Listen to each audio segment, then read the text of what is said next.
আমার একটা ছোট্ট বাচ্চা ছিল 3 বছর বয়স। মেয়েটাকে আমি খুবই আদর করতাম, আমাকেও সে খুব ভালোবাসতো।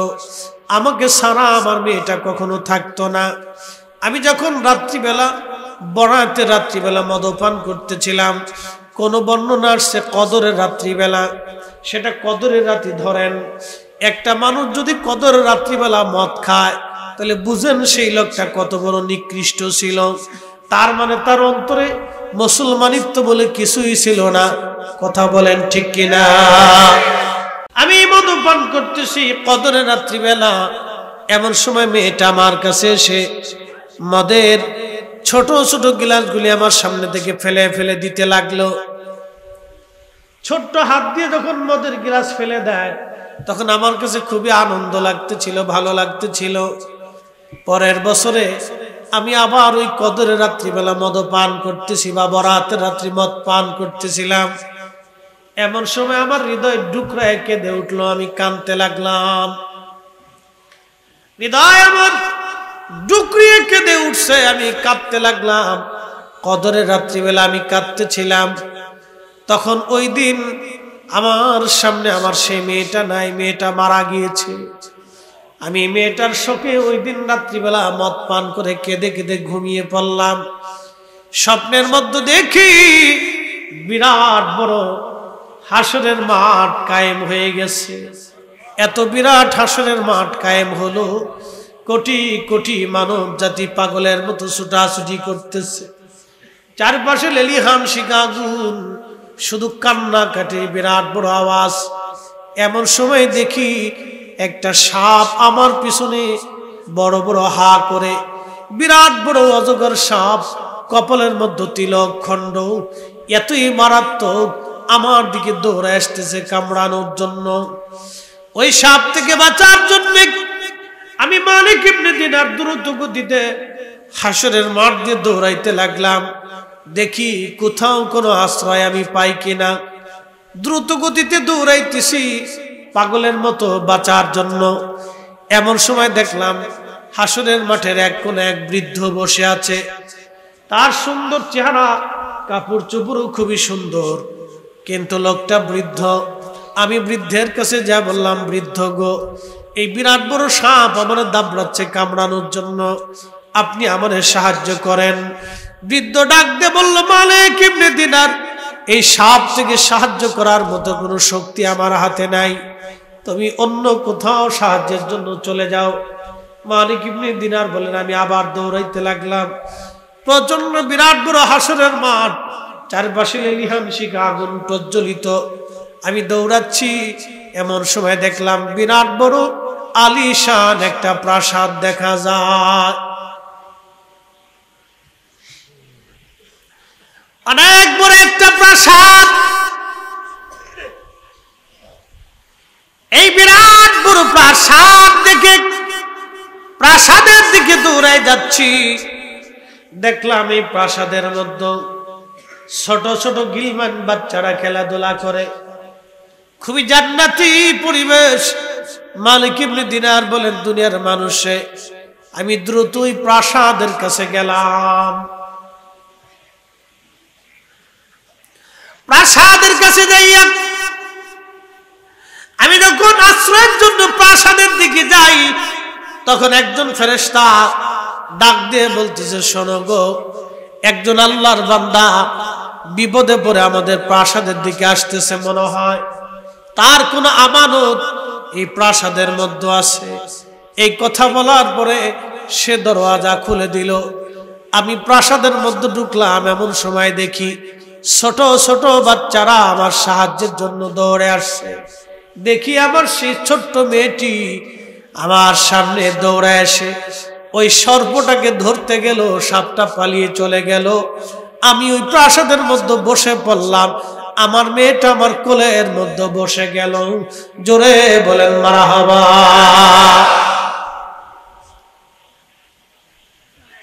মেয়েটা কোলের মধ্যে বসে আমার দাড়িগুলি ধরে ধরে টানতে লাগলো।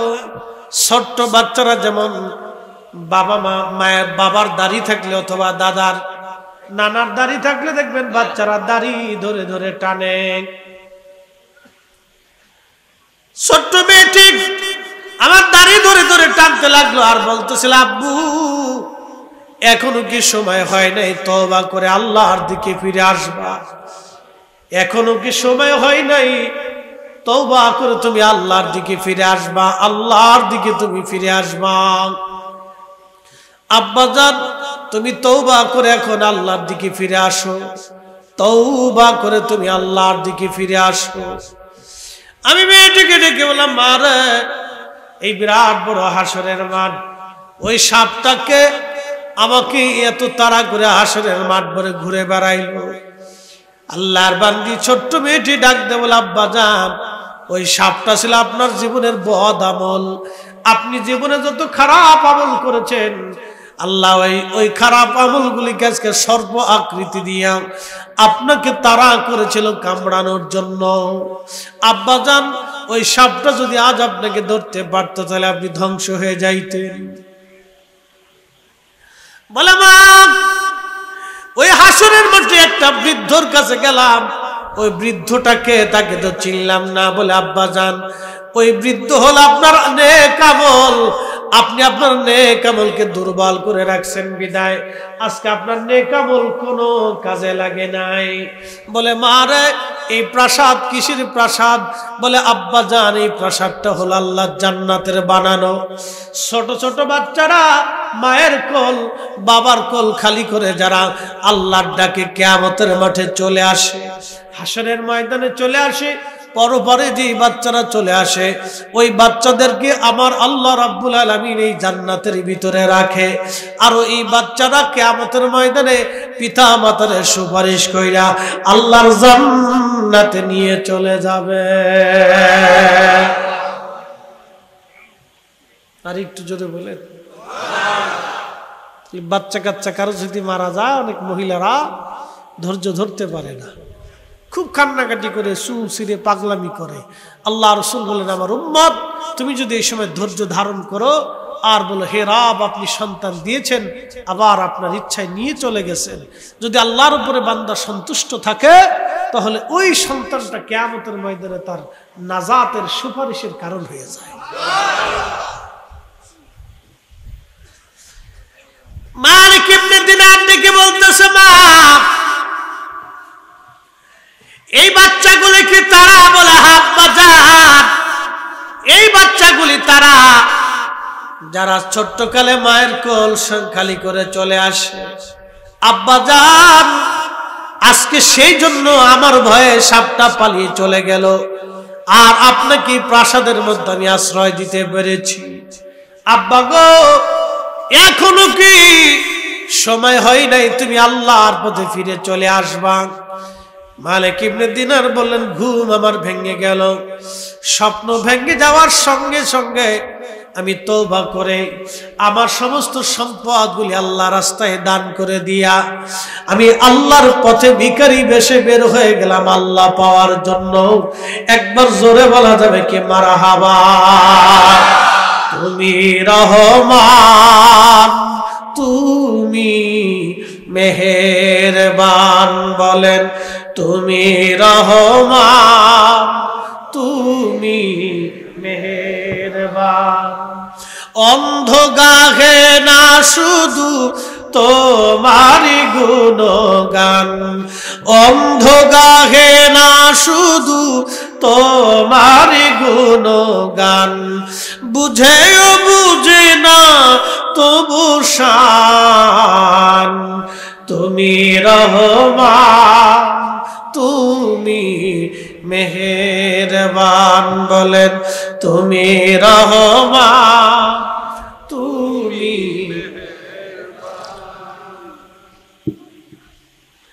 আল্লাহর পথে ফিরে আসলাম, আমি তওবা করলাম, ভালো হয়ে গেলাম, জীবন চেঞ্জ। ছিলাম মধু পাই, হয়ে গেলাম নামাজি। ছিলাম অন্যায় করে সম্পদ আহরণকারী, সব বিলিয়ে দিলাম গরিবের মধ্যে। আমি ছিলাম পাপিষ্ঠ, হয়ে গেলাম রোজাদার। আমি ছিলাম নিকৃষ্ট, হয়ে গেলাম এখন উৎকৃষ্ট, আল্লাহর পথের পথিক। একবার জোরে বলা যাবে আল্লাহু আকবার। আপনাদেরকে একটা কথা বলি, অনেক সময় ছেলেরা পথভ্রষ্ট হয়ে যায়, বেবুঝে হয়ে যায়, বাবা মার সাথে খারাপ আচরণ করে। ওই ছেলেটা হঠাৎ করে রাত্রিবেলা এসে মায়ের পায়ের মধ্যে জড়ায় ধরে বলে, যদি মা আমার ভুল হয়ে গেছে, আপনি আমার মাফ করে দেন। মা কি খুশি হয় না বেজার হয়? কেমন খুশি হয়? খুশির চোটে মার চোখের পানি পড়ে, আনন্দে চোখের পানি পড়ে। ছেলেটা বাবাকে গালি দিত, প্রতিনিয়ত বাবার সাথে ঝগড়া করত, কুপথে বিপথে চলতো। গভীর রাত্রিবেলা এসে পায়ের মধ্যে জড়িয়ে ধরে বলে, আব্বা ভুল হয়ে গেছে, আর কোনোদিন আপনাকে কষ্ট দেব না বাবা, আমি বুঝি নাই। ওই বাবার খুশি রাতি সহ্যে চোখ বেয়ে বেয়ে পানি পড়ে। বাবার সাথে সাথে সন্তানকে মাফ করে দেয়। শুধু মাফই করে না, বুকের মধ্যে জড়িয়ে ধরে। শুধু জড়িয়ে ধরে না, জায়নামাজের বিছানায় ওই সন্তানের মঙ্গলের জন্য বাবা দোয়া করতে থাকে, মা দোয়া করতে থাকে। কথা বলেন ঠিক কিনা? আর বান্দা যখন অন্যায় করার পরে রব্বে কারীমের দরবারে সিজদায় পড়ে যায়, দুহাত বাড়ায় দিয়ে কাঁদতে থাকে, আমার আল্লাহর আমার চাইতে বাবার চাইতে আরো 99 গুণ দয়া আল্লাহর বেশি লাগে। আল্লাহ ডাক ডাকে, বান্দা ইরজিই ইলা রাব্বিকা রাদিয়াতাম মারদিয়া ফাদখুলি ফি ইবাদি ওয়াদখুলি জান্নাতি। একবার জোরে বলা যাবে কি মারহাবা? বান্দা আল্লাহ ডাকায়, আয় বান্দা জীবনের সব গুনাহগুলি মাফ, আমি খুশি। কুল ইয়া ইবাদিয়াল্লাযীনা আসরাফু আলা আনফুসিহিম, বান্দারে নিজের নফসের সাথে যতই জুলুম করো তুমি, যত অপরাধ করো তুমি, তোমার গুনাহ আকাশ চুম্বি, আকাশ চুম্বি, আকাশ চুম্বি গুনাহ হয়ে গেছে। বান্দা লা তাকনাতু মির রাহমাতিল্লাহ,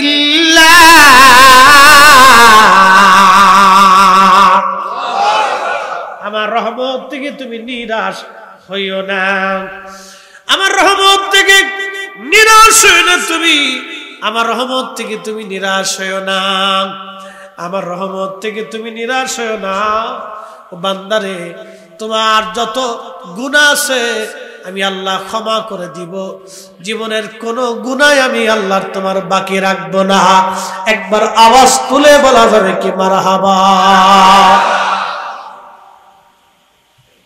সব মাফ করে আল্লামা ইমাম বুখারী সহিহুল বুখারীর কিতাবুল আম্বিয়াতে একটা ঘটনা লেখেন। বুঝতে কি কোনো অসুবিধা? গমটম আইছে? হ্যাঁ আসই একসাথে বলে তো আল্লাহু আকবার। আপনারা গ্রামের মানুষ, সাধারণত আসতে পারে, আসবে না তা কিন্তু না। কাজের দিন পরিশ্রমী মানুষ, পরিশ্রম করলে যে কি ঘুমটা হয়, এটা বিরাট বড় আনন্দের জিনিস। হ্যাঁ, পরিশ্রম করলে কিন্তু ঘুমটা খুব মারাত্মক ঘুম হয়, ঘুমটা খুব মজার একটা ঘুম হয়, অনেক মজার ঘুম হয়, একবারে খুব ভালো ঘুম। কষ্ট দিব না, বেশি রাত করবো না, ভয় নেই। চেয়ারম্যান সাহেব আব্বার কথা মনে করে মাহফিলটা সাজান। ওনার একটা ওয়াজের বিষয় আছে, আমি দিকে চলে যাব। উনি একটু বলছিলেন ওই বিষয়ের উপর আলোচনা করতে, ফিরে যাব। শুধু ঘটনাটা বলে দিয়ে যাই, কোরআন শরীফ থেকে ঘটনাটা আসছে, হাদিসে কারিমা থেকে। বনি ইসরাইলের একজন বান্দা 99 জন মানুষকে হত্যা করছিল। এখান থেকে 2টা পার্ট আমি আপনাদেরকে বোঝাবো। ঘটনাটা আপনারা অনেকবার শুনছেন, তারপরে বলতেছি। তারপর আরেকটা ঘটনার দিকে যাব, এটা অত্যন্ত গুরুত্বপূর্ণ। বলে হুজুর আপনি কাসাস কেন বলেন? শোনেন, কাসাস বললে মানুষের অন্তর পরিশুদ্ধ হয়। আল্লাহ নিজে কোরআনে কাসাস বলেছেন। ইউসুফ আলাইহিস সালামের ঘটনাকে বলছেন আহসানুল কাসাস, উত্তম ঘটনা। কোরআনে আল্লাহ বলেন, হাবিব আমি আপনার সামনে উত্তম ঘটনা এই জন্য বলি যাতে অন্তরের পরিশুদ্ধতা আসে, অন্তরের সন্তুষ্টি আসে, অন্তর পরিবর্তন হয়। একসাথে বলা যাবে না মারহাবা? যিকরুন নবী সাল্লাল্লাহু আলাইহি ওয়াসাল্লাম মিনাল ইবাদা, নবীজির আলোচনা। আমার দিকে তাকান, হাদিসে কারীমা বেশি দলিল লাগে না, যারা বুঝে তারা অল্পতে বুঝে। যিকরুন নবী, নবীর স্মরণ, নবীর দুরূদ, নবীর সালাম, নবীর নাত, নবীর এই যে আমার মাদ্রাসার ছেলেটা নবীর শানে নাতে রাসূল গেছে, ভালো লাগছে না? কথা কন নাকি, ভালো লাগছে নি? ও যদি আমার নামে একটা গাইতো তাহলে কিন্তু এত মজা লাগতো না। কি কথা কন না কেন? কারণ আমি ভুলে ভরা মানুষ, আমি ভুলে ভরা মানুষ। ও যদি আমার উস্তাদের নামে গাইতো তাহলে এত মজা আপনাদের লাগতো না। যখন রাসূলের সামনে গাইছে তখন আপনাদের কলিজার ভিতরে ধাক্কা মারছে, ওই ধাক্কা চোটে টিয়া দিয়ে দিছে। পকেটের টাকাটা এগুলো 60 টাকারই কথা না, 100 টাকার নোট 500 টাকার নোট যে আপনারা দিচ্ছেন, এই 100 টাকা কামাই করতে আপনাদের অনেক কষ্ট হয়েছে আমি জানি। এই কষ্টের টাকাটা আপনারা রাসূলের মহব্বতে দিয়ে লেছে। হ্যাঁ, 2 মিনিটে কাজ করে নিতেন, আর আমি 5 ঘন্টা করে ওয়াজ করতেছি তাও কাজ হয় না। আচ্ছা, একসাথে বলি তো আল্লাহু আকবার। শানে রাসালাত এটা একটা মজার জিনিস। হযরতে আল্লাহর নবী বলতেছেন, উম্মত রে, বনি ইসরাইলের একজন মানুষ 99 জন মানুষকে হত্যা করলো। আল্লাহ রাসূল হত্যার বিষয়ে বলেছেন, তোমরা যদি একজন নিরপরাধ মানুষকে হত্যা করো, এত বড়ই ফিতনা, এত বড়ই ভয়াবহতা। নবী কোরআন বলতেছেন, মান কাতালা নাফসান বিগাইরি নাফসিন আও ফাসাদিন ফিল আরদি ফাকান্নামা কাতালান নাস জামিআ। আমার উম্মত তোমরা শোনো, আল্লাহর কোরআন বলতেছে, আল্লাহর হাবিব বলতেছেন, একজন নিরপরাধ মানুষকে তোমরা যদি হত্যা করো বিনা কারণে, অন্যায়ভাবে তোমরা যদি হত্যা করো, মার্ডার করো, তামাম পৃথিবীর মানুষ মেরে ফেললে যেই পরিমাণে অপরাধ গুনাহ হবে, একজন নিরপরাধ মানুষ মেরে ফেললে সেই গুনাহ হবে। এ হিন্দু না বৌদ্ধ না খ্রিস্টান না নাসারান ইহুদি, কোরআন কিন্তু কোন দলের কথা বলেন নাই। কোরআন একটা কথা বলছে, মান কতলা নাফসান, কোন ব্যক্তি, কোন আত্মা, কোন জীবন, কোন মানুষকে তুমি যদি হত্যা করো বিনা কারণে, তাহলে তামাম পৃথিবীর মানুষ মেরে ফেললে যেই পরিমাণে অপরাধ, একজন নিরপরাধ মানুষ মেরে ফেললে সেই পরিমাণে অপরাধ। এই জন্য ইসলামের ভিতরে কি হিন্দু বৌদ্ধ খ্রিস্টান মুসলমান এটার কোনো বাছাবাছি নাই। ইসলামের ভিতরে সবাই নিরাপদ। কথা বলেন ঠিক কিনা? ইসলামের ভিতরে সবাই কি নিরাপদ, কোনো বাছাবাছি নেই, সবাই সমান, একবার নিরাপত্তা পাবে সমানভাবে। প্রিয় উপস্থিতি, খুবই মনোযোগ দিয়ে কথা বলে শুনে যাবেন। 99 জন মানুষ মেরে ফেলে দেওয়ার পরে ওই বান্দার মনের ভিতরে তওবা আসলো, আহারে আমি অনেক বড় অন্যায় করে ফেলছি, ভুল হয়ে গেছে। যেতে যেতে এক পাদ্রীর সঙ্গে দেখা হয়ে গেল, ডাক দিয়ে বলল, হুজুর আমি 99 জন মানুষ হত্যা করেছি, এখন তওবা করতে চাইতেছি, আল্লাহ কি আমারে মাফ করবে? তখন ওই লোকটা ডাক দিয়ে বলতেছে, না রে বেটা, 99 জন মানুষ মেরে তুমি তওবা করতে চাও, আল্লাহ তোরে মাফ করবে না। তখন এই লোকটা চিন্তা করলো, যেহেতু আল্লাহ ক্ষমাই করবে না, তাহলে আর তোরে বাঁচাই রেখেও লাভ নাই। হুজুর আজকে তোরেও পাইছি, আজকে তোরেও খাইছি। এই কথা বলার পরে এই পাদ্রীরেও ফিরাইয়া মারছে। ভুল ফতোয়া দিলে যা হবার তাই হইছে। কি কথা কর না কেন? ফতোয়া দিছে ভুল, ভুল ফতোয়া। আগেও এরকম ভুল ফতোয়া হইতো, হুজুর আল্লাহ কি মাফ করবে না? তোরে মাফ করতো না, তো যেহেতু মাফ করবে না, তাহলে আজকে তোরে ছাড়ি দিয়ে লাভ নাই, তোরেও খাইছি আজকে। ওটারও কায়দার মতো ফিডিয়ে মেরে ফেলছে। তো মার্ডার 100 সেঞ্চুরি পুরা হয়ে গেছে। তো যখন সেঞ্চুরি পুরা হয়েছে, আবার অন্তর ভিতর তো বলছে, আরে আমি হুজুরও ফিটে মেরে ফেললাম, হল করলামটা কি অপরাধ করে ফেললাম, হাই হাই হা। এই কথা বলে আবার রওনা দিয়েছে যেতে যেতে যেতে যেতে বহু দূর যায় দেখলো এক কারিয়ার পাশে একজন বুজুর্গ আল্লাহর ইবাদতে মশগুল।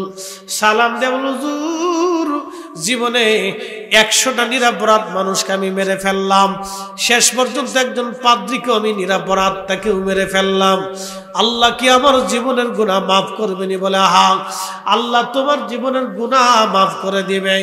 তখন ডাক দেব, হুজুর কোথায় গেলে, কেমনে গেলে, কোন জায়গা তওবা করব?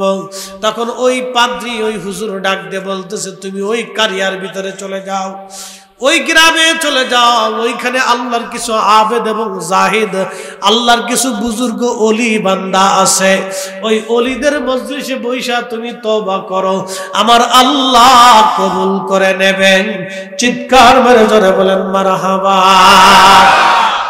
ওলির কাছে যাওয়ার দরকার আছে না নাই?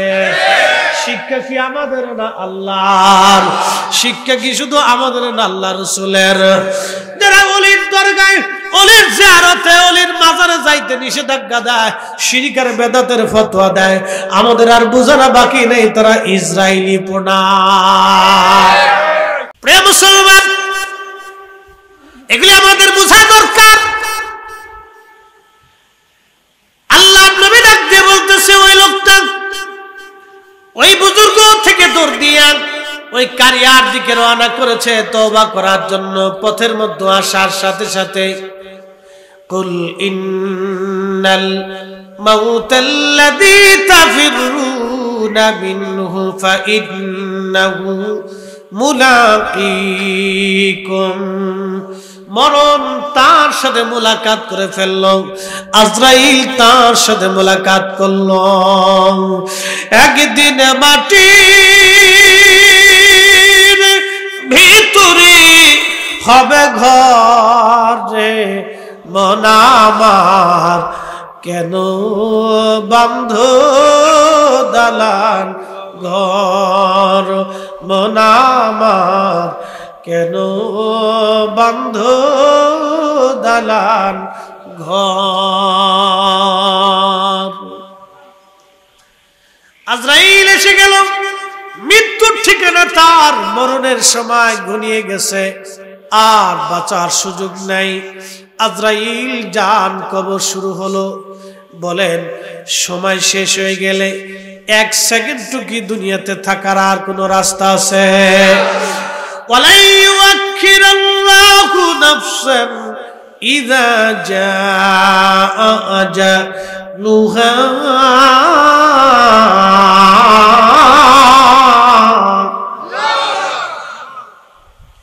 আল্লাহর কুরআন বলে হায়াত শেষ হয়ে গেলে 1 সেকেন্ড সময় নাই, থাকতে পারবা না, আর একবার চলে গেলে দুনিয়াতে আর আসতেও পারবা না। আল্লাহর নবী ডাক দিলেন, আজরাইল আসলো, তার জান কবজ করে নিয়ে চলে গেল, কিন্তু তার চেহারাটা ওই বুজুর্গ আল্লাহর ওলির বাড়ির দিকে ঘোরানো ছিল। ঠিক এমন সময় ফেরেশতারা আসছে 2 দল, একদল জান্নাতের আর একদল জাহান্নামের। জান্নাতি ফেরেশতারা বলল, আমরা জান্নাতে নিয়ে যাব। লোকটা তওবা করার জন্য রওনা দিয়েছিল। জাহান্নামী ফেরেশতারা বলল, না, তওবা করার জন্য রওনা দিয়েছিল কিন্তু যেতে পারে নাই, আমরা তাকে জাহান্নামে নিয়ে চলে যাব। 2 দল ফেরেশতা ঝগড়া বাঁধালো, বদানুবাদ তর্ক বিতর্ক শুরু করলো। 2 দলই 2 ধরনের তাদের নিজস্ব মতে যুক্তি দিল। সবাই বলে, জান্নাতীরা বলে জান্নাতে নিয়ে যাব, জাহান্নামী ফেরেশতা বলে জাহান্নামে নিয়ে চলে যাব। আল্লাহ একজন ফেরেশতাকে তাদের মধ্যে ভেজাল মীমাংসার জন্য পাঠাই দিয়ে বললেন, যাও তুমি মীমাংসা করে আসো। ফেরেশতা সে জিজ্ঞেস করলো, ভাই ফেরেশতারা, আরে তোমরা কেন বদানুবাদ করো? বলে দেখো, এই লোকটা তওবা করার জন্য রওনা দিয়েছিল কিন্তু যেতে পারে নাই, তার আগেই তার মৃত্যু হয়ে গেছে, সেই জন্য আমরা তাকে জাহান্নামে নিয়ে চলে যাব। জান্নাতীরা বলল, না, সে তওবার উদ্দেশ্যে রওনা দিয়েছিল বটে, কিন্তু আমরা তাকে জান্নাতে নিয়ে চলে যাব। এই ফেরেশতা বলতেছে তাহলে ঝগড়ার প্রয়োজন নাই, তোমরা রাস্তা মাপ দিয়ে দেখো। সে যেখান থেকে ওই অলির বাড়ির দিকে রওনা করেছিল, এই মাঝখানের রাস্তা, অর্ধেক রাস্তা যদি সে পার হয়ে যায় তাহলে তাকে জান্নাতে নিয়ে চলে যাও, আর যদি পিছনে পড়ে যায় তাহলে তাকে তুমি জাহান্নামে নিয়ে চলে যাও। ফেরেশতারা রাস্তা মাপ দিয়ে দেখলো, সে অর্ধেক রাস্তার কিছু রাস্তা সে সামনে চলে গেছে। একবার জোরে বলা যাবে কি আল্লাহু আকবার। ফেরেশতারা বলতেছে আমরা জান্নাতে নিয়ে চলে যাব। আল্লাহু আকবার, আল্লাহর দয়া হয়ে গেল। আবার আরেক বর্ণনার ভিতরে আসছে ফেরেশতারা প্রথমে রাস্তা মাপ দিয়ে দেখে না পিছে পড়ে গেছে। আল্লাহ বলেন থামো ফেরেশতারা, মাপা হয় নাই, আবার মাপ দাও। ফেরেশতারা আবার মাপ দিয়ে দেখতেছে না, সামনের রাস্তায় চলে গেছে, পিছনের রাস্তা সংকুচিত হয়ে গেছে। ফেরেশতারা বলল রাব্বি, ফেরেশতাদের মাপে তো ভুল হয় না, কিন্তু পিছনের রাস্তা সংকুচিত কেন হলো? ফেরেশতাদেরকে আল্লাহ বলেন ও আমার ফেরেশতারা রে, আমার বান্দা তওবা করতে পারে নাই, কিন্তু তওবা করার জন্য আমার অলির বাড়ির দিকে রওনা দিয়েছিল, সেই জন্য আমি আল্লাহ তার তওবা কবুল করিয়া তার জীবনের গুনাহ আমি আল্লাহ মাফ করে দিলাম। অলি আল্লাহর দরকার আছে না নাই? এত টাকা লাগবে, যাবনি জিয়ারতে যাব, আল্লাহ কবুল করুক, বলেন আমিন।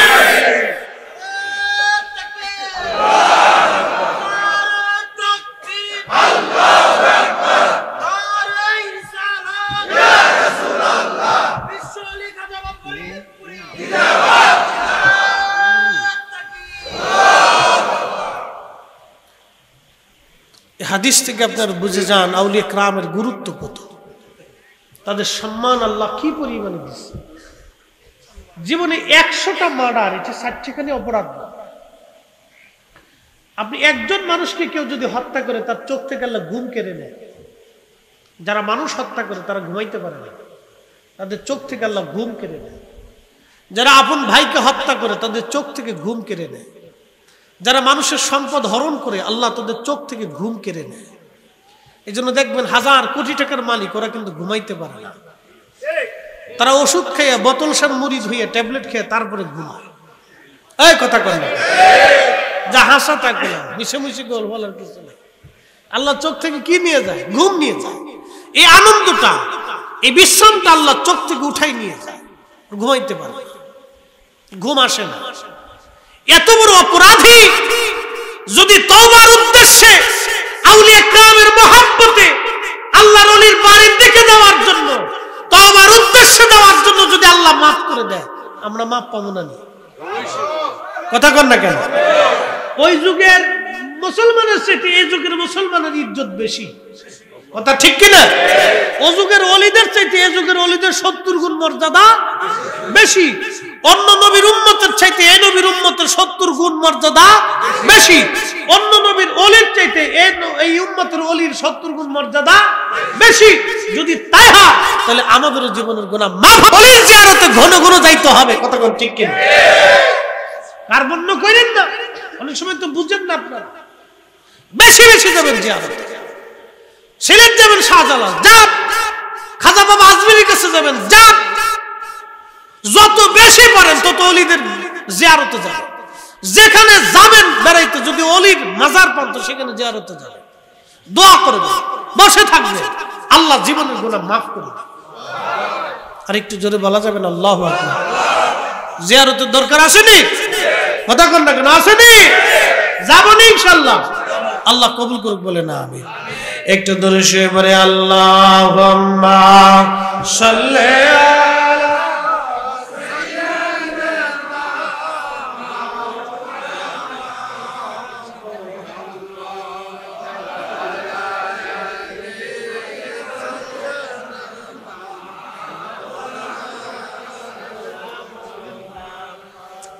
বন্ধুগণ আমার,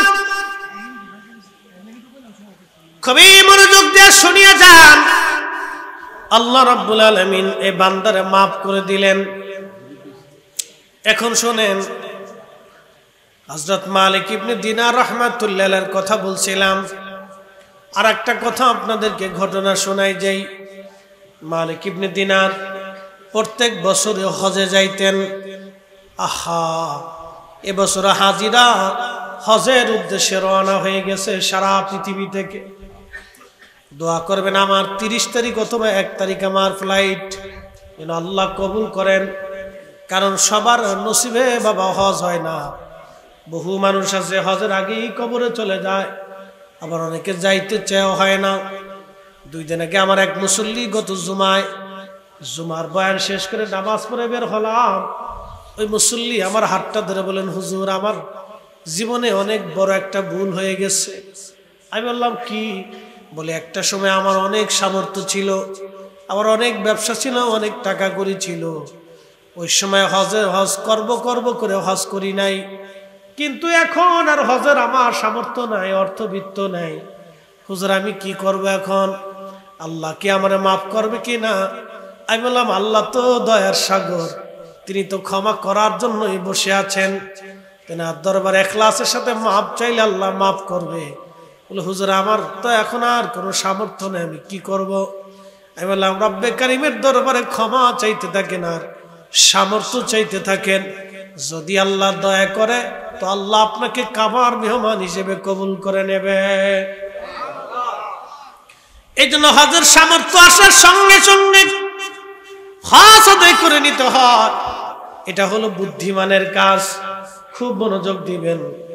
আহা, মালিক ইবনে দিনার রাহমাতুল্লাহ আলাইহি বলতেছেন, 1 বছর আমি হজ শেষ করার পরে আমি আল্লাহর দরবারে হাত তুলে বললাম, রব্বুল আলামিন এই বছর কার হজ কবুল হলো, কারটা হলো না আমি তো জানি না। আল্লাহ আপনি দয়া করে আমার জানায় দেন কার হজ কবুল হলো, কারটা হলো না। রাত্রিবেলা ঘুমিয়ে মালিক ইবনে দিনারকে আল্লাহ স্বপ্ন দেখে বলেন, মালিক আমি সবাইরে মাফ করছি, সবার হজ কবুল করেছি, কিন্তু একজনের হজ আমি আল্লাহ কবুল করি নাই। সবাইরে ক্ষমা করছি, কিন্তু একজনকে আমি আল্লাহ ক্ষমা করি নাই। মালিক ইবনে দিনার চিন্তায় পড়ে গেলেন, হায় হায় হলোটা কি? একজনের ক্ষমা হলো না, সবার মাফ হলো, সবার হজ কবুল হলো, একজনের হলো না। ওই এক লোকটাকে আমার জানার দরকার। পরের দিন রাত্রিবেলা আবার কান্দে, আল্লাহ ওই একটা লোক যদি আমি মালিক হয়ে যাই আমার জীবন বড় বরবাদ হবে। আল্লাহ না জানি জীবনের কোন ভুলের জন্য বুঝি হজ কবুল হলো না। আল্লাহ মালিক ইবনে দিনার চিন্তায় পড়ে গেলেন। পরের দিন কান্নাকাটি করে করে ঘুমিয়ে পড়লেন। স্বপ্নে আল্লাহ ডাক দিয়ে বলেন, মালিক রে তোমারও মাফ করছি, সবাইরে মাফ করছি, কিন্তু যারে মাফ করি নাই তার নাম মুহাম্মদ ইবনে হারুন সমরকন্দি। সমরকন্দে তার বাড়ি। এই যে আপনারা দেখেছেন সমরকন্দ, যেটা বর্তমান উজবেকিস্তানের, ওই বুখারা থেকে 3 মাইল দূরে সমরকন্দ। এই যে বলছেন ইরানের প্রেসিডেন্ট মারা গেল, ইরানের প্রেসিডেন্ট মারা গেল আজারবাইজান। এই আজারবাইজানের পার্শ্ববর্তী দেশের নাম উজবেকিস্তান, কিরগিজস্তান, কাজাখস্তান। এই যে দেখেন কিরগিজস্তানের মানুষেরা বাঙালি পাকিস্তানি আর ভারতীয় ছাত্রদেরকে মারতেছে, পিটাইতেছে। কিরগিজস্তান, কাজাখস্তান, তুর্কমেনিস্তান, আফগানিস্তান, বেলুচিস্তান, পাকিস্তান, উজবেকিস্তান, এই যে তারপরে আপনার এই ইরান, এগুলি পার্শ্ববর্তী দেশ, পাহাড়ি বেষ্টিত অঞ্চল। এই অঞ্চলে পৃথিবীর অনেক বড় বড় জ্ঞানী গুণী মেধাবী বিজ্ঞানী এবং অনেক বড় বড় শাইখুল হাদিস আল্লাহর ওলিদের জন্ম হয়েছে এই বেল্টে। এই বেল্টের মানুষ খুব মেধাবী এবং খুব বড় বড় প্রজ্ঞামান মেধাবী এই অঞ্চলের মানুষ। মোগল সাম্রাজ্য সালতানাতের মানুষগুলি ওই অঞ্চলে। এই বাংলাদেশে যারা এসে শাসন করছে একসময় 800 বছর, ওই বেল্টের এরা খুব মেধাবী এবং রণকুশল। খাপ মনোযোগ দিয়ে এই উজবেকিস্তানের সমরকন্দ, তার নাম ছিল মুহাম্মদ ইবনে হারুন সমরকন্দি। মালিক ইবনে দিনার স্বপ্ন দেখার পরে সকালবেলা ফজরের নামাজ পড়ে কাবা বের হয়ে গেলেন। কাবাবাসীদেরকে ডাক দিয়ে বলল, ও মক্কাবাসী, তোমরা যারা আছো বলো, মুহাম্মদ ইবনে হারুন সমরকন্দি নামে কাউরে চিনুনি? লোকেরা বলল, হ্যাঁ হুজুর, আমরা তারে চিনি, তার নাম মুহাম্মদ ইবনে হারুন সমরকন্দি। লোকটা আজকে মাকাম ইব্রাহিমে 40 বছর ধরে, এই লোকটা মাকাম ইব্রাহিমে সারা রাত্র ভরে ভরে আল্লাহর ইবাদতে কাটায়। 40 বছর ধরে ইবাদত করে, একটা রাতের জন্য তার ইবাদত কাজা হয় না। জোরে বলবেন সুবহানাল্লাহ। কত বছর? কোন জায়গা নামাজ পড়ে? মাকামে ইব্রাহিমে। হাজী সাহেবরা আছেন নি এখানে? হাজী সাহেবরা কেউ আছেন? হাজী সাহেবরা আছেন না? মাশাআল্লাহ, অনেক হাজিরা আছেন। আল্লাহু আকবার। তো বাবাজি, মাকামে ইব্রাহিমের অনেক দাম না? অনেক দাম। এখানে দোয়া কবুল হয়। এখানে কেউ আল্লাহর কাছে কান্দে দিলে আল্লাহর সাথে সাথে মাফ করে দেয়। কাবা শরীফের এই হাতিমে কাবার ভিতরে বসে মাফ চাইলে আল্লাহ মাফ করে দেয়। কাবা ঘর ধরে মাফ চাইলে মাফ করে দেয়। কিন্তু এই লোক তো 40 বছর ধরে সারা রাত্র মাকাম ইব্রাহিমে ইবাদত করে যাইতেছে, একটা না, এক রাতের জন্য কাজা হয় নাই, আল্লাহ তারে মাফ করে না। কত বছর? 40 বছর মাফ করে না। আল্লাহ স্বপ্নে মালিক ইবনে দিনারে দেখাই দিয়ে বলেন, মালিক, এই বেটারা আমি মাফ করিনি। তো মালিক ইবনে দিনার চিন্তাই করে দিলেন, 40 বছর ধরে মাকাম ইব্রাহিমে নামাজ পড়ে তার ক্ষমা হইল না, কারণটা কি? তো লোকটাকে দেখতে হবে। আর কে গুণ তার আছে বলবানি? লোকেরা ডাক দেয়, বলল, হুজুর, এই লোকটা সারা দিনে 40 বছর ধরে রোজা রাখে, সারা দিন দাঁড়িয়ে দাঁড়িয়ে নামাজ পড়ে, জিকিরে ফিকিরে কাটায় দেয়, কিন্তু 40 বছর ধরে তার একই আমল। বলে, লোকটা থাকে কোথায়? বলে, দিনের বেলা, রাতের বেলা তাকে মাকাম ইব্রাহিমে পাবেন। দিনের বেলা গেলে ওই মক্কার একটা বিরান ভূমি আছে, যেখানে কোনো মানুষ বসবাস করে না, মানুষজন সাধারণত যায় না, একবারে নিরিবিলি বিরান এলাকা।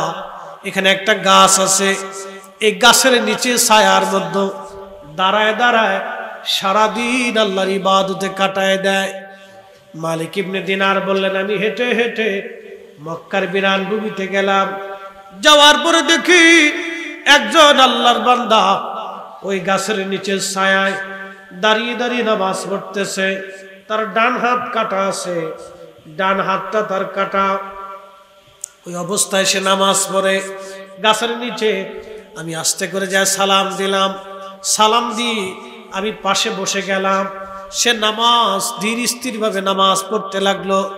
নামাজ শেষ করার পরে আমার সালামের জবাব দিয়ে বলল, আল্লাহর বান্দা, কি বা পরিচয় আপনার? কি জন্য আপনি আমার কাছে আসছেন?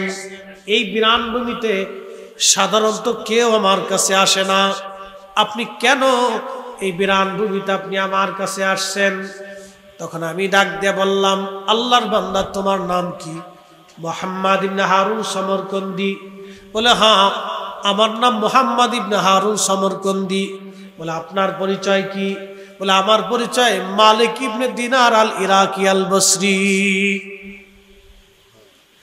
বলতেছে, হুজুর, আমি আপনার চিনছি, আপনি ইরাকের জাহিদ, দুনিয়া বিরাগী আল্লাহর ওলি।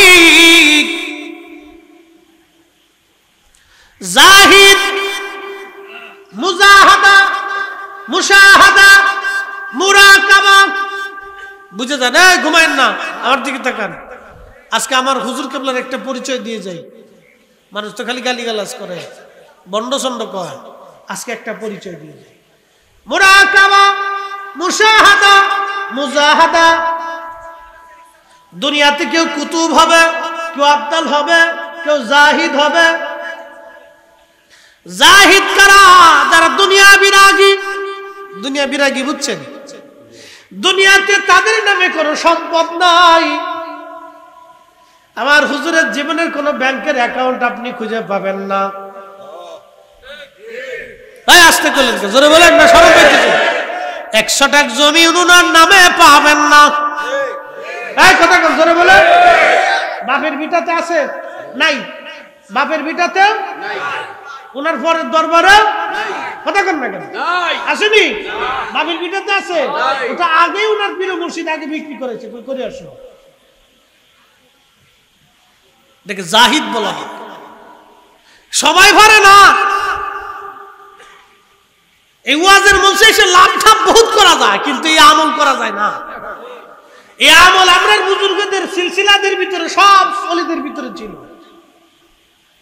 হযরত আবু বকরের ছিল, হযরত আবু বকর থেকে সালমান ফারসি পেয়েছিলেন, তিনার ছিল।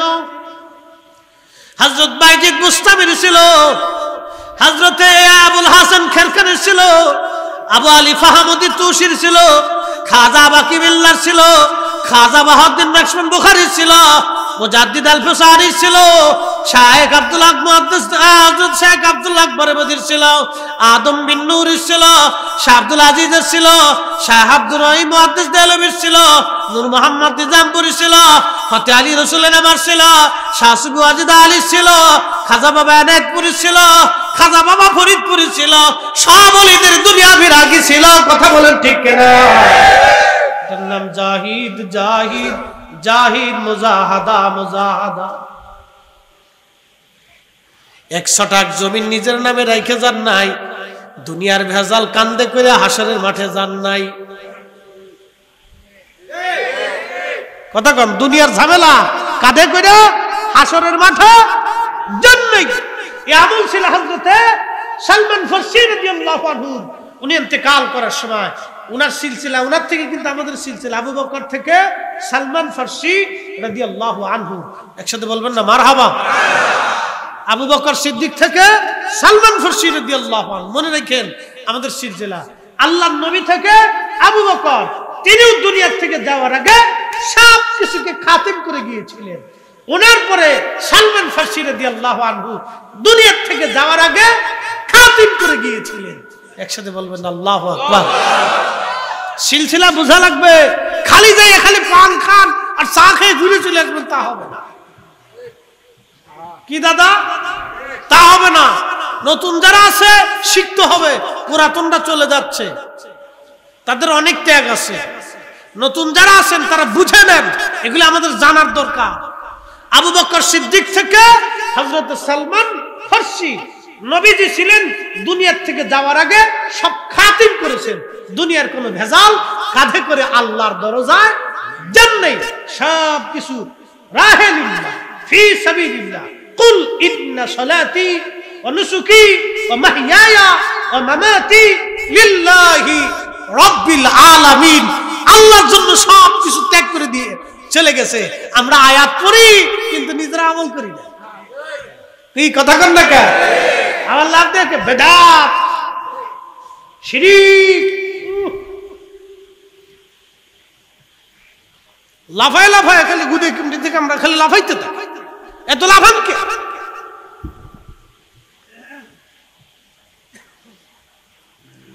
মুসলমান, হযরত সালমান ফারসি রাদিয়াল্লাহু আনহু ইন্তেকালের আগে বসে বসে কাঁদতেছিলেন। 250 বছর বয়স।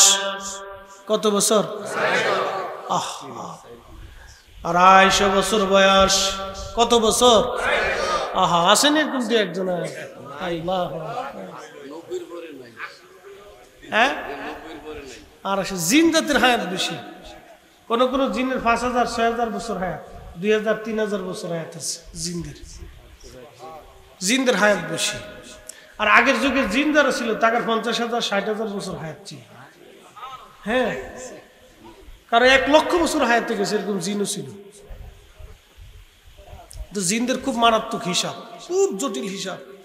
এর জন্য জিনদের ভিতরে কোনো অলি নাই, জিনদের ভিতরে খাজা বাবা আজমিরি নাই, জিনদের ভিতরে দাতা গঞ্জে বক্স নেই, জিনদের ভিতরে খাজা বাবা ফরিদপুরি নেই, জিনদের ভিতরে খাজা এনায়েতপুরি নেই, জিনদের ভিতরে ইমাম আজম আবু হানিফা নাই, ইমাম বুখারী নাই, ইমাম মুসলিম নাই, হাদিস বিশারদ নাই, ফিকাবিদ নাই, মুফাসসির নাই, আদাব নাই, আরবি নাই।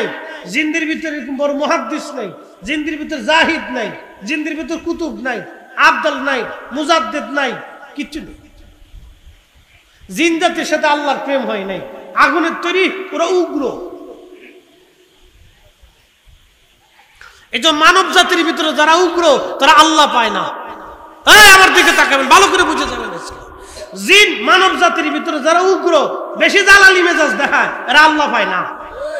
কথা কন না, সে আলেম হোক, ইমাম হোক, শাইখুল হাদিস হোক, মুফতি হোক, প্রিন্সিপাল হোক, ডক্টর হোক, ডাক্তার হোক, ইঞ্জিনিয়ার হোক, জ্ঞানী হোক আর অজ্ঞানী হোক, কামলা হোক আর মালিক হোক, যার উগ্র মেজাজ আছে সে আল্লাহ পায় না। জালালি মেজাজ বেশি দেখালে সে আল্লাহ পায় না। আল্লাহ পাইতে হলে আপনাকে নরম হইয়া মাটির সাথে মাটির মতো মিশে যেতে হবে। কথা কম না কেন? আল্লাহ পায় না, বহুত দেখা আছে, এটি শেষ পর্যন্ত আল্লাহ পায় না।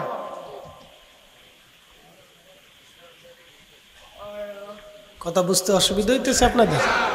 জানার দরকার আছে না? জানার দরকার। বয়স কত? কথা কন না কেন? কত বছর? 250 বছর। ইন্তেকালের সময় ঘনে গেছে। অ্যাটেনশন, আমার দিকে তাকান। জাহিদ কি জিনিস এটা বুঝাইতেছি। মুজাহাদা বুঝার দরকার আছে না? মুজাহাদা, জাহিদ কি এটা বুঝতে হবে আমাদেরকে। এই ইন্তেকালের সময় হয়ে গেছে, আমার দিকে তাকান। তো খুব কাঁদতেছে। তো সাহাবায়ে কেরাম বলেন, উনি ইরাকের গভর্নর ছিলেন। ইরাকের গভর্নর, গভর্নর তো বুঝতে পারছেন, একটা প্রদেশের গভর্নর, তার মানে বাংলাদেশের মতো একটা দেশের রাষ্ট্রপ্রধান ছিল। ইরাক তোর বাংলাদেশের কয়টা সমান হবে? ইরাকে কেউ ছিলেন? বাংলাদেশের 10টা দেশের সমান হবে কমপক্ষে, তাই না? 10টা 20 15টা দেশের সমান হবে মিনিমাম। তো সারা ইরাকের গভর্নর,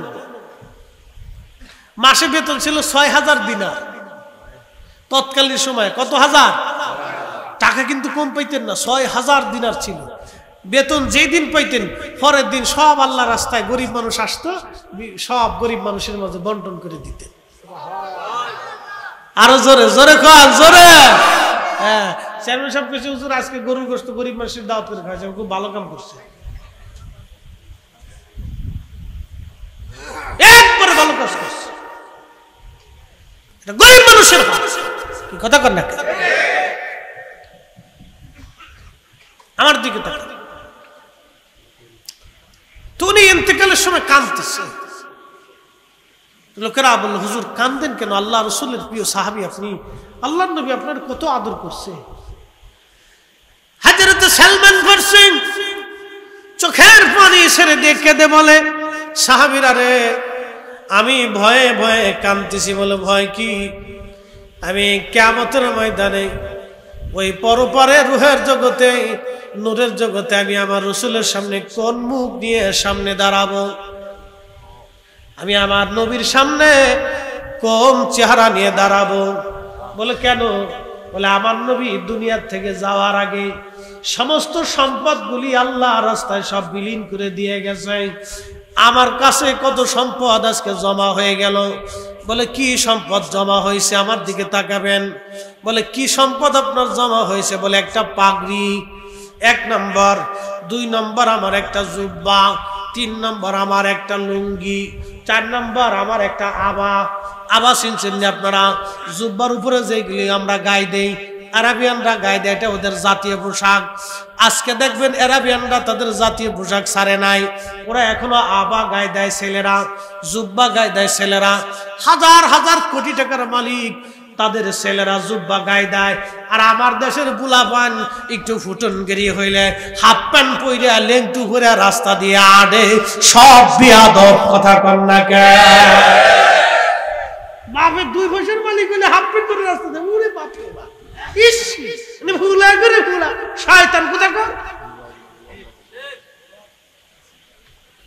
হাফ প্যান্ট পরে রাস্তা দিয়ে হাঁটতেছে, জমিদারের হুদ, কয়দিন আগে ভিক্ষা করে খেয়েছে।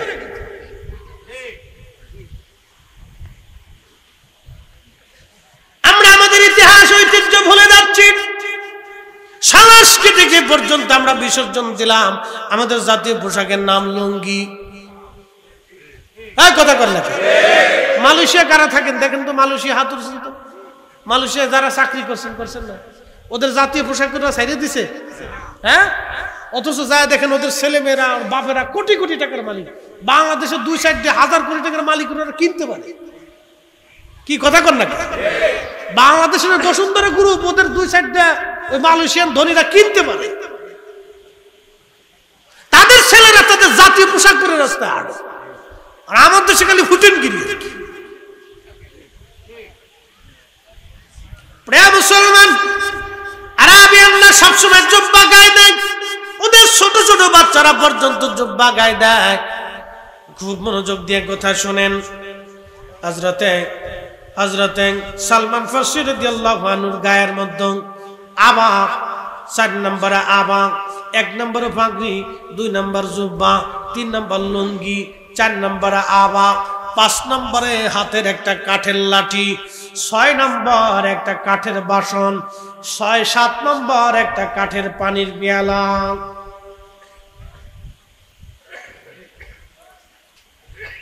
কত হাজার কোটি টাকার মাল হবে? কয়শো কোটি টাকার মাল বলে কাঁদতেছে।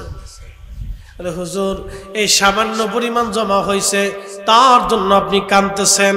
বলে আমার নবী দুনিয়ার থেকে সব আল্লাহ রাস্তায় দান করে দিয়ে গেল, আর এই সম্পদগুলি নিয়ে যদি আমি কবরে যাই, আমি আমার নবীর সামনে কোন মুখ নিয়ে দাঁড়াবো? এটার নাম সালমান ফারসি, আশিকে রাসূল। একবার জোরে বলা যাবে কি মারহাবা? এর নাম জাহিদ, দুনিয়া বিরাগী। হযরত সালমান ফারসি কেঁদে দিয়ে বলল, সাহাবীরা রে, আমার ইন্তেকালের পরে আমার একটা ওসিয়ত তোমরা মানবে। আমার কাফনের কাপড় বাদ দিয়ে যা কিছু থাকবে সব তোমরা আল্লাহ রাস্তায় যেন দান করে দিবা। কোনো কিছু নিয়ে আমি আল্লাহর আদালতে দাঁড়াইতে চাই না। চিৎকার মেরে জোরে বলেন মারহাবা।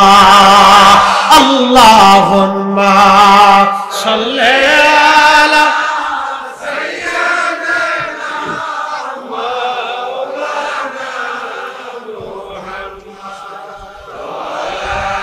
আরে সাইয়্যিদনা।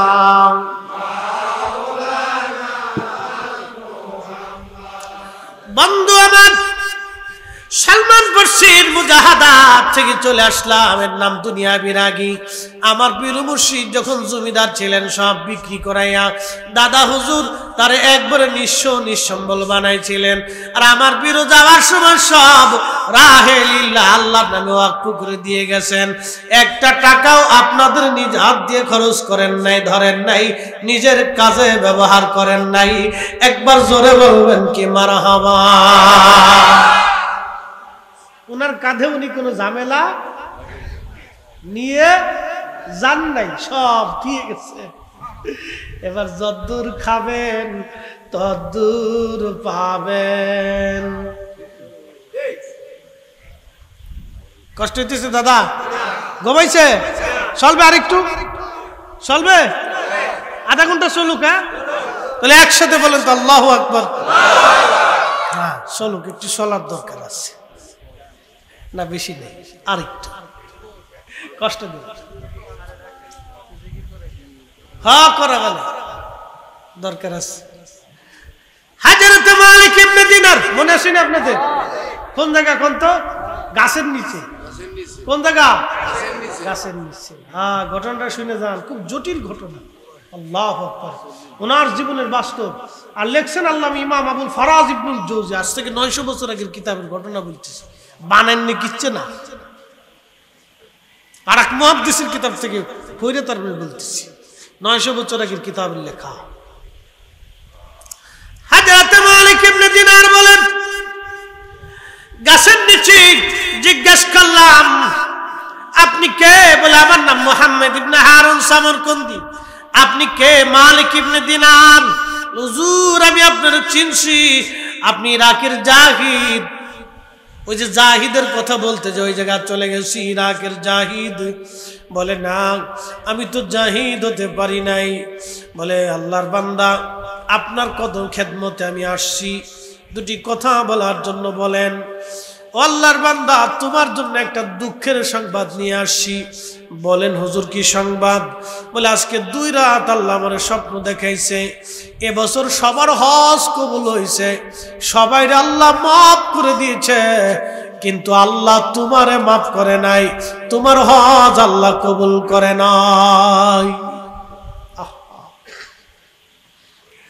সামারকন্দি চোখের পানি ছেড়ে দিয়ে কেঁদে কেঁদে বলল, হুজুর শুধু আপনি না, আজকে 40 বছর ধরে সংবাদ আমি শুনতেছি। শুধু আজকে না, আজকে 40তম বছরে আপনি এসে আমার সংবাদ দিলেন। 40 বছরে 40 জন আল্লাহর ওলি এসে আমার সংবাদ দিয়ে যায় সবার হজ কবুল হয়, কিন্তু আমার হজ কবুল হয় না। সবাইরে মাফ করে আল্লাহ, কিন্তু আমারে আল্লাহ মাফ করে না। 40 বছর ধরে আল্লাহর দরবারে কান্দি, আমার আল্লাহ আমারে মাফ করে না। অথচ 40 বছর ধরে আমি রোজা রাখি, 40 বছর ধরে আমি সারা দিনে ঘুমাই না, সারা দিন আল্লাহর ইবাদত করি।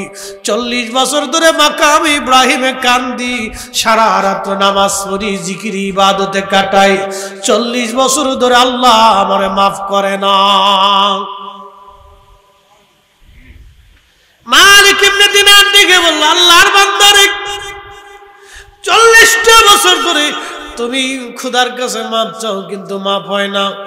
অপরাধ কি? জীবনে কোন ভুল করছিলা বলবানি? লোকটা কেঁদে দিয়ে বলল, হা হুজুর, একটা চরম ভুল আমার জীবনে আজকে আমার এই পর্যন্ত নিয়ে আসছে। এই ভুলের খেসারত আমি আজও পর্যন্ত দিতে পারি নাই। কি ভুল করছিলা বলো? বলে, হুজুর আমি মধু পাইছিলাম, নেশা করতাম। যারা নেশায় আসক্ত হন আপনাদেরকে বলে দিয়ে যাই, আখিরাত বন্ধু বরবাদ হয়ে যাবে, দুনিয়াও বরবাদ হবে। জীবন অল্প সময়, আহায় জীবন আর কোনোদিন ফিরে পাবেন না। একটা বার যদি খোদা বেরাজ হয়ে যায়, নারাজ হয়ে যায়, সর্বনাশ হয়ে যাবে আমার আপনার জীবন। এমন সর্বনাশ, যে সর্বনাশ থেকে আর ফিরার কোনো সুযোগ নাই। বন্ধুরে, ওই সর্বনাশ থেকে আর ফিরার কোনো সুযোগ নাই। আল্লাহর বান্দা কেঁদে কেঁদে বলে, হুজুর মদ পাইছিলাম শাবানের শেষ রাত, শাবানের শেষ রাত, মাহে রমজানের শুরু। আমি মদ পান করে বাড়ি আসছি। আমার মা উনুনে চুলাতে আগুন জ্বালিয়ে রুটি বানাচ্ছিল। তখনকার দিনের বড় বড় চুলা, আপনারা দেখবেন আগুন জ্বালিয়ে ওরা রুটি বানায়, বড় বড় চুলা। বলে, আল্লাহর বান্দা গো হুজুর, মা জননী আমার স্ত্রী দুইজন উনুনে রান্না করতেছিল। আমি মদপান করে নেশাগ্রস্ত হয়ে আমি বাড়ি যখন আসছি, আমার মা আমার হাতটা ধরে বলল, বেটা রে, কত সন্তানরা, কত আল্লাহর বান্দারা মাহে রমজানের জন্য, বেটা শাবানের শেষ রাত, শাবানের শেষ রজনী, ও আমার সন্তান তুমি কিনা মদ পান করে ঘরে আসছো। কত ছেলে মারা যায়, তুই কি মরতে পারিস না? মা যখন এই কথা বলে ফেলছে, হুজুর বিশ্বাস করেন আমার শরীরে জিদ ধরে গেল, শয়তান আমারে পেয়ে বসলো। ঠিক ওই সময় আমি আমার মার শরীরে এই হাত দিয়ে ঘুষি মারতে লাগলাম, আঘাত করতে লাগলাম। আমি আমার মারে মারতে লাগলাম। মা আমাকে বকাঝকা আরো শুরু করে দিল। মা যখন বেশি রাগ শুরু করে দিল, হুজুর বিশ্বাস করেন শয়তান আমার আরো পেয়ে বসলো, আমার জিদ আরো বেড়ে গেল। আমি আমার মাকে জাপটে ধরে নিয়ে উনুনে চুলার আগুনের মধ্যে মাকে ছেড়ে দিলাম। হুজুর আগুনের মধ্যে মারে আমি ফেলে দিলাম। আগুনের মধ্যে যখন মারে ফেলে দিছি, আমার স্ত্রী আমাকে ধাক্কা ঘরের মধ্যে নিয়ে দরজা খিল মেরে দিলেন, লাগিয়ে তালা মেরে দিলেন। হুজুর সকালবেলা আমার নেশার ঘর কেটে গেল। ঘুম থেকে উঠলাম, স্ত্রীকে ডাক দেয়া বললাম, বিবি দরজা খোলো। আমার স্ত্রী কর্কশ ভাষায় বলল, তোমার মতো নাফরমানের সঙ্গে সংসার করার চাইতে চলে যাওয়া অনেক ভালো। আমি তোমার মতো নাফরমানের সঙ্গে আমি সংসার করব না। আমি বললাম, কেন রে বিবি? বলে, কালকে রাত্রে নেশার ঘরে তুমি আমার শাশুড়িকে, তোমার আম্মা জানকে উনুনে চুলার মধ্যে ফেলে দিয়ে পোড়ায় মেরে ফেলে দিয়েছ। হুজুর বিশ্বাস করেন ঘরে দরজা ভেঙ্গে বের হয়ে এসে দেখি মা দুনিয়ায় নাই, মা জননী বিদায় হয়ে গেছে। হুজুর মা দুনিয়ায় নাই, মা বিদায় হয়ে গেছে। আগুনে পুড়ে মার শরীর গুড়ি কালো কয়লার মতো হয়ে গেছে। হুজুর আমি পাগল পাড়া হয়ে গেলাম, হায় হায় কি করলাম, আমি কি সর্বনাশ আমি করেছি। মার জীবনে সুখের বিনিময়ে এত বড় কষ্ট দিয়ে মাকে আমি মেরে ফেললাম। হুজুর আমার মনের ভিতরে তওবা এসে গেল, মারে দাফন কাফন করলাম। স্ত্রী আমার থেকে জুদা হয়ে তালাক নিয়ে চলে গেল। হুজুর আবার ৮,০০০ স্বর্ণ মুদ্রা ছিল, সব আল্লাহ রাস্তায় দান করে দিলাম। অনেক জমি জমা ছিল, তাও দান করে দিলাম। 12 জন দাসী বাদী ছিল, তা আমি আজাদ করে দিলাম। যদি আল্লাহ আমারে মাফ করে দেয়, তারপরও মনের আশা পুরা হয় না।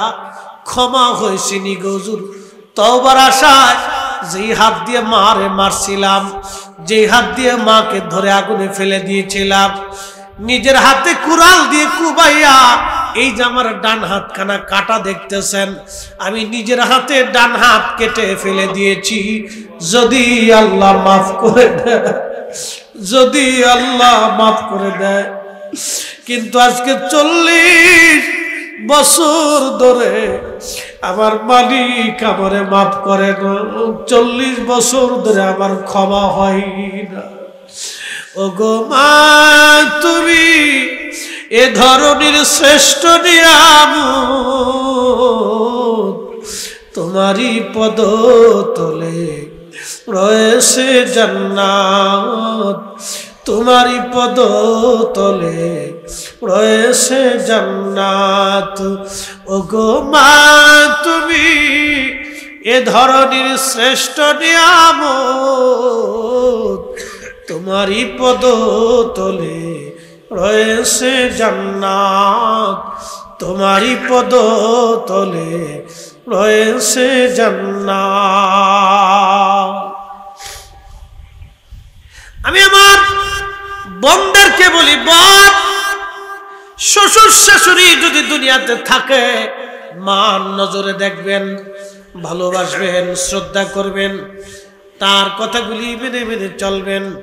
শ্বশুর শাশুড়িদেরকে বলতেছি, আহা নিজের বেটার বউকে নিজের মেয়ের মতো আদর করবেন, ভালোবাসবেন, তার দুঃখে দুঃখী থাকবেন, সুখের স্থানে আপনি সুখী থাকবেন।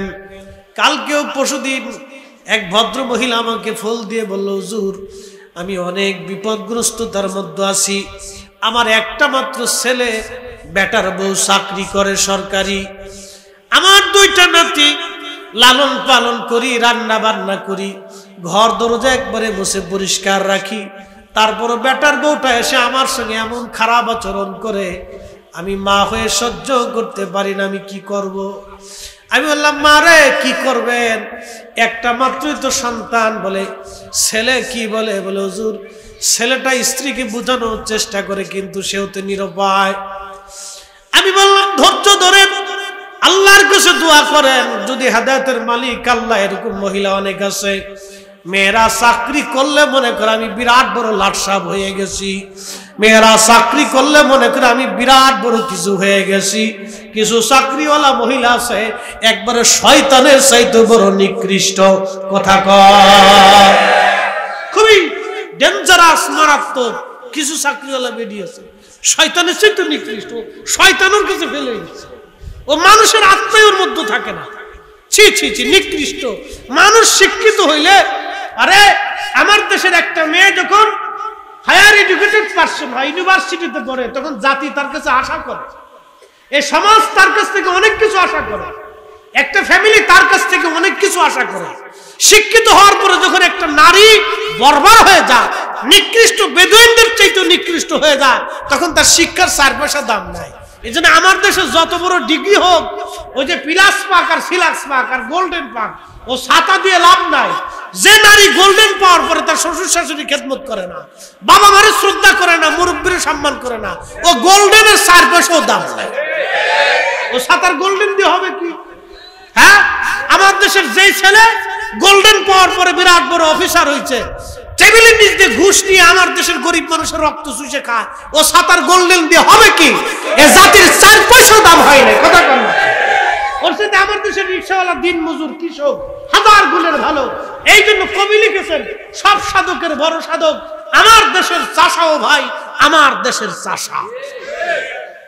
কৃষকদেরকে যারা চাষা মনে করে, কৃষক মনে করে, হ্যাঁ প্রতিপন্ন করে, আমি মনে করি বাংলাদেশের সবচেয়ে বড় সাধক হলো কৃষকরা। এই কৃষকদেরকে অফিস আদালতে সব জায়গায় প্রথম ক্লাসে প্রথম স্থানে সম্মান দেওয়া উচিত। আমরা একটা বিশৃঙ্খল অবস্থার মধ্যে আছি। প্রিয় হাজিরিন, কথাগুলি বুঝে যাওয়ার দরকার। মনে কিছু নেবেন না আমার মা বোনেরা, বাস্তবতা থেকে বলতেছি, সবাই একরকম না। আবার কিছু মেয়েরা আছে এতই ভালো, বলার মতন কিছু নাই। কিছু মেয়েরা আছে এত ভালো, তারা একেবারে এতই ভালো, তাদের ঘরটা আল্লাহর খুদার জান্নাত আল্লাহ বানাই দেয়। কি কথা বলেন, ঠিক কিনা? কিছু মেয়ে আছে এত ভালো, আল্লাহ তাদের জন্য আমরা দোয়া করি। মনোযোগ দেন।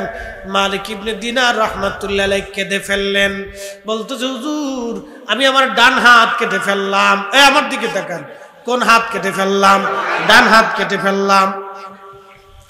নিজে কুড়াল দিয়ে ছুরি দিয়ে কুবাইয়া নিজের হাত আমি কেটে ফেললাম। যে হাত দিয়ে মাকে আঘাত করেছি সে হাত আর আমি রাখবো না, ওই হাত আমি কেটে ফেললাম। যদি আল্লাহ মাফ করে দেয়, তারপরে অন্তরের খায়েশ মিটে নাই। সুদূর উজবেকিস্তানের সমরকন্দ থেকে পায়ে হেঁটে হেঁটে হেঁটে হেঁটে দুর্গম আর পাহাড়ি রাস্তা পাড়ি দিয়ে আমি মক্কাতুল মুকাররমায় এসে মাকামে ইব্রাহিমে 40 বছর ধরে নামাজ পড়ি, 40 বছর ধরে রোজা রাখি। যদি আল্লাহ মাফ করে দেয়, কিন্তু 40 বছরে 40 জন ওলি এসে আমার সংবাদ দিয়ে গেল আমার ক্ষমা হয় না। আজকে 40 বছরে আপনিও আসলেন, আমার ক্ষমা হয় না। হুজুর আমি এখন কি করব? মালিক ইবনে দিনার কেঁদে দিয়ে বলেন, আল্লাহর বান্দা সারা দুনিয়া আগুন লাগাইয়া ওই আগুন থেকে পালানোর চেষ্টা করো, কোথায় পালাবা বলো? কে তোমারে মাফ করবে? এমন অপরাধ করছো, আমার মওলা মালিক তোরে মাফ করবে না। এই কথা বলে মালিক ইবনে দিনার রাহিমাহুল্লাহ রওনা হলেন। আর ওই সময় আল্লাহর বান্দা 2 হাত বাড়াইয়া খুব মিনতির সুরে, কাকুতি মিনতির সুরে এইভাবে দোয়া করতে লাগলো, আয় রাব্বে কারীম, আল্লাহ হে বিপদ অপসারণকারী, মুসিবত দূরকারী আর অনাশ্রয়ের আশ্রয় দানকারী আল্লাহ, তোমার দরজা থেকে যদি বান্দারে ফিরাও, এই বান্দার আর কোনো দরওয়াজা নাই। আল্লাহ 40 বছর ধরে আমি একটা অপরাধের জন্য ক্ষমা চাই, মালিক আমার ক্ষমা হয় নাই। আল্লাহ আমি তো ভুল করছি, তুমি ছাড়া আমার তো আর কোনো রব নাই, তুমি ছাড়া তো আমি আল্লাহ, তুমি ছাড়া তো আমি আর কারো কাছে হাত পাতার আমার আর সুযোগ নাই। আল্লাহ তুমি মাফ না করলে আমি কোথায় যাব? মালিক তোমার দরজা থেকে যদি ফিরাও, এ বান্দা কোন দরজায় হাত বাড়াবে? আল্লাহর বান্দা বিনয়ে বিনয়ে হাত বাড়াইয়া চোখের পানি সেরে সেরে কাঁদতে লাগলো।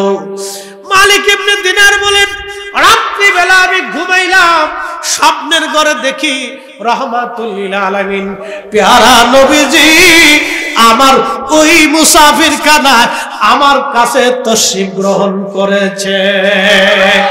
একসাথে বলেন আল্লাহু আকবার। প্রিয় নবীজি এসে আমাকে ধমক দিয়ে বলেন, মালিক ইবনে দিনার, আল্লাহর ক্ষমা থেকে বান্দাকে জুদা করতে তোমাকে কে অনুমতি দিছে? আল্লাহ মাফ করবে না তোমাকে কে বলছে?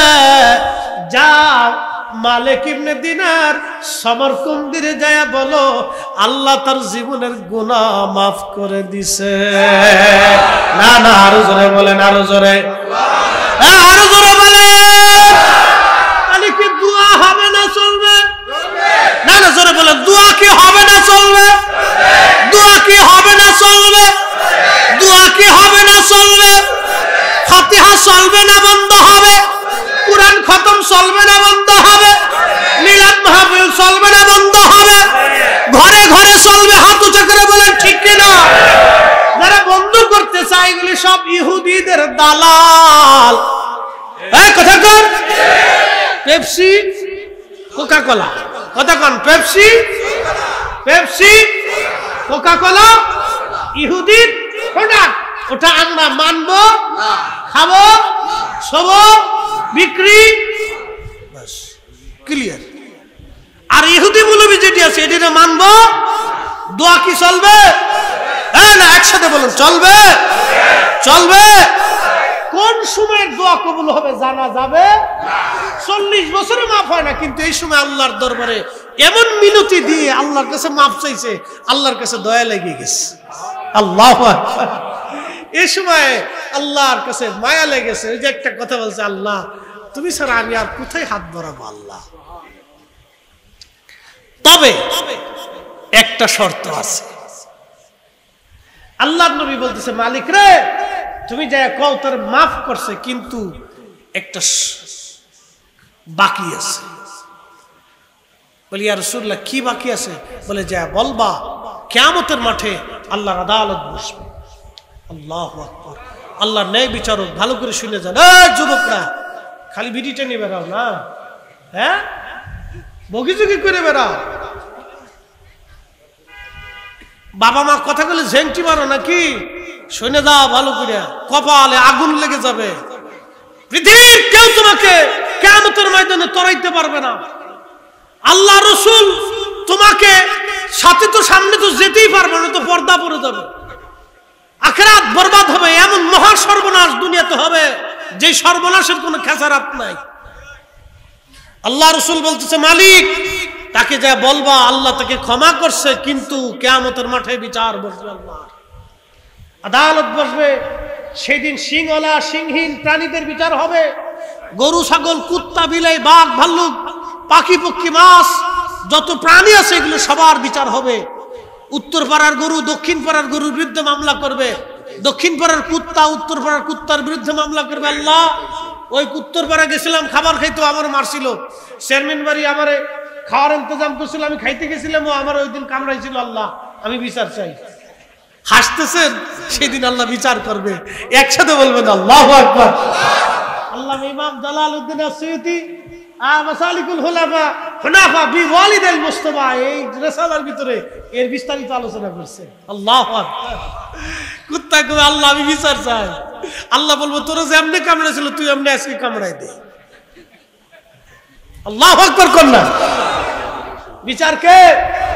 কে বিচার করবে? ন্যায় বিচার কার কাছে? চুল পরিমাণ অন্যায় হবে না। আল্লাহু আকবার কর। চুল পরিমাণ হবে না। আমার দিকে তাকা। কুত্তা বিলাই ছাগল ভেড়া বকরি সব বিচার হবে, মানুষের বিচার হবে। আল্লাহর নবী বলতেছে, মালিক তাকে যা বলো সেদিন আল্লাহর বিচার বসবে।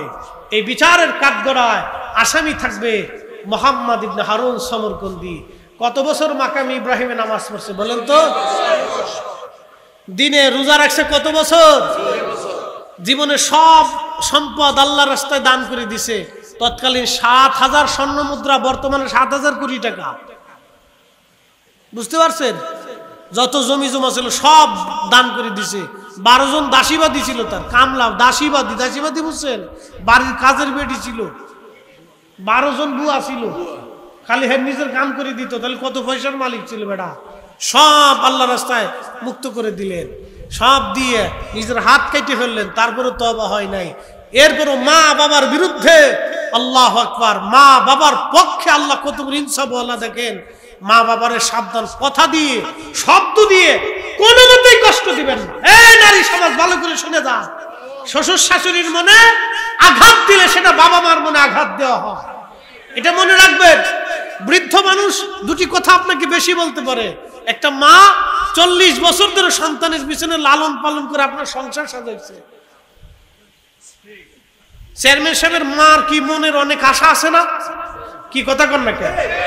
আমাকে নিয়ে আমার মা কত বড় স্বপ্ন দেখতো, আমার ছেলে অনেক বড় বক্তা হবে, কত বড় আলেম হবে, কত জনপ্রিয়তা হবে। আহা, মার কত স্বপ্ন ছিল। শোনেন, একটা সন্তানকে নিয়ে মায়ের অনেক স্বপ্ন থাকে, বিরাট বড় স্বপ্ন থাকে। আমার তিনটা বাচ্চা নিয়ে আমাদের স্বপ্নের কোনো শেষ নেই। আরে বাপ রে বাপ, কত স্বপ্ন দেখি, কত স্বপ্ন বাবা মা দেখে।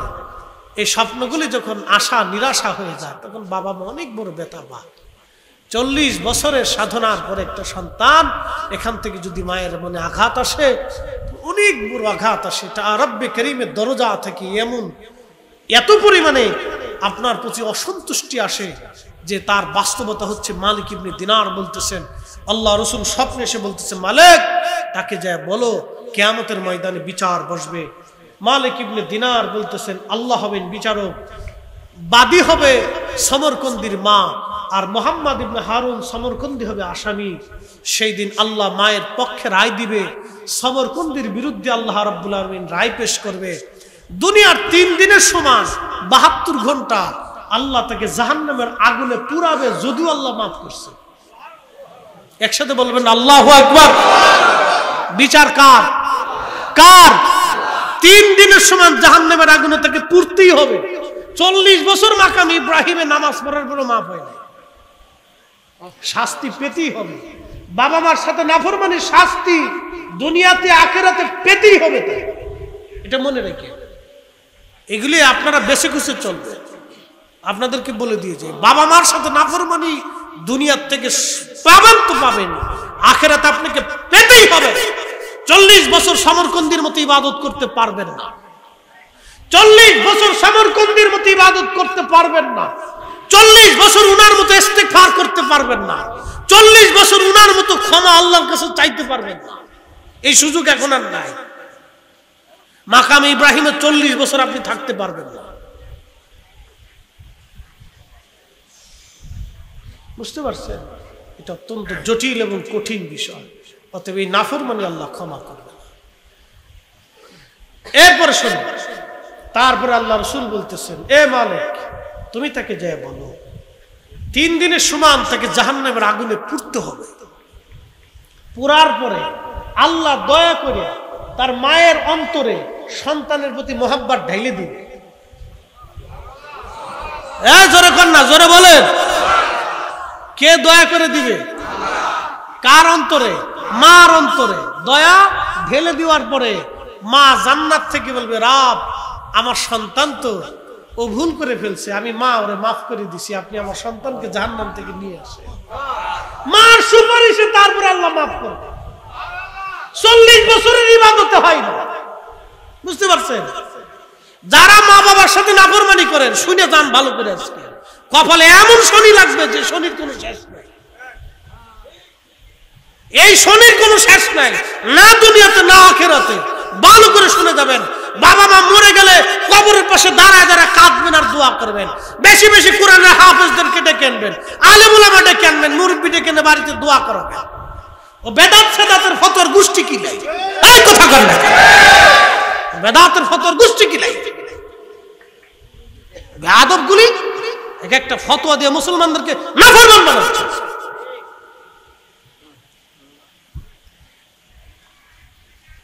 এই জন্য দোয়া বেশি বেশি করবেন। আল্লাহ তৌফিক দিয়ে সকলে বলে না আমিন। আসেন নবীজিকে দাঁড়ায় সালাম জানাই, ইয়া নবী সালাম আলাইহি।